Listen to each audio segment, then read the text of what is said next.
नमस्कार, पायल फॅशन बुटीकमध्ये तुम्हा सर्वांचं पुन्हा एकदा आपल्या एका नवीन व्हिडिओमध्ये स्वागत आहे। तर याच्या अगोदर आपण एक स्टोन चेनचा व्हिडिओ पाहिलाच असेल, तर त्याच्यामध्ये तो कशा प्रकारे चेन आपण फिक्स केली आहे ते तुम्ही नक्की पाहिलं असेल।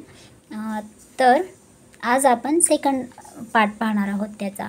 तर या इथं बघू शकता की आपण प्रत्येक डायमंडला चेन टाकलेली होती, म्हणजे स्टिच करून फिक्स केलेलं होतं प्रत्येक डायमंडला। आणि आता जो सेकंड पार्ट आपण पाहणार आहोत, तर त्याला काय करायचं आहे, 2 स्टोन सोडून आपण त्याला स्टिच करणार आहेत। तर मग नेहमीप्रमाणेच धागावरती घेतल्यानंतर एक बॅक टाका टाकून घ्यायचा आणि नंतर एक डायमंडच्या मधोमध स्टिच करून पलीकडच्या साईडला गेलं की तिथून काय करायचं आहे, 2 स्टोन सोडायचे आहे आणि मग डायमंडच्या मधून एक चेन स्टिच घ्यायची। ह्या बाजूला आलं की परत त्याच ठिकाणी आपल्याला डायमंडमधून परत पलीकडच्या साईडला जायचं आहे। जर काय होणार माहिती का, म्हणजे ह्या साईडला अलीकडच्या साईडला आपल्याला धागा दिसणार नाही, म्हणजे आतल्या बाजूला धागा दिसणार आहे, तो बाहेरच्या बाजूला दिसणार आहे। म्हणजे जेव्हा आपण ब्लाऊजवर वर्क करू त्यावेळेस पलीकडची साईड जी आहे ती आपली झाकल्या जाणार, कारण आपण इतरही वर्क करणार आहोत तर त्यासाठी। आणि ही बाजू बाहेर असेल तर मग ह्याच्यामध्ये धागा तुम्हाला दिसणार नाही। आणि तर काय करायचं आहे, म्हणजे बघितलं ना, 2 स्टोन सोडायचे आहेत आणि चेन स्टिच टाकायचे आहे। आणि चेन स्टिच पण अलीकडे धागा घेतल्यानंतर परत त्याच ठिकाणी पलीकडे जायचं आहे, 2 स्टोन सोडून पुन्हा पुढच्या साईडला स्टिच करायचे आहे। एकदम सोपं आहे, जरा पण अवघड नाही आहे। आणि मग अशा प्रकारे आपण ही स्टिच कंप्लीट केली।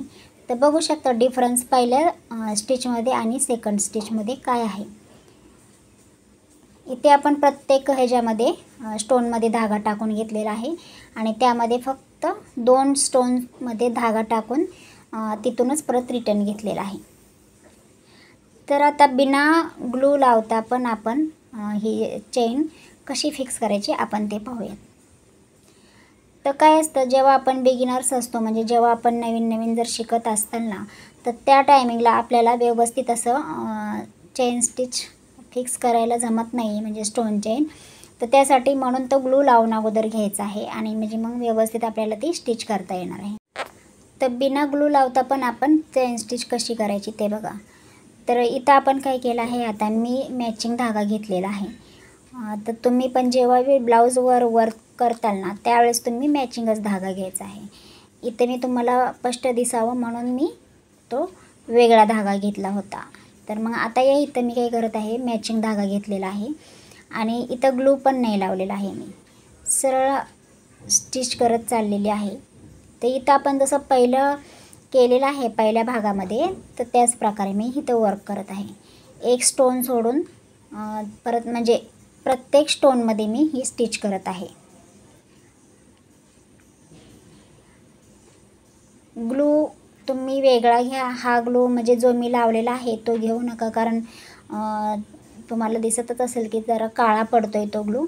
त्याच्यामुळे काय होतं, मग आपली स्टोन चेनची शायनिंग पूर्णपणे निघून म्हणजे खराब दिसते, व्यवस्थित अशी दिसत नाही। तर त्यासाठी तुम्ही शक्यतो ग्लू लावूच नका जेव्हा ब्लाऊजवर वर्क करताल त्यावेळेस। तर तुम्हाला स्टोन चेनचा व्हिडिओ कसा वाटला ते तुम्ही मला कमेंट करून नक्की सांगा। व्हिडिओ आवडला असेल तर लाईक, शेअर, सबस्क्राईब नक्की करा। आणि चला तर मग पुन्हा भेटूया आपण एका नवीन व्हिडिओमध्ये। तोपर्यंत बाय बाय।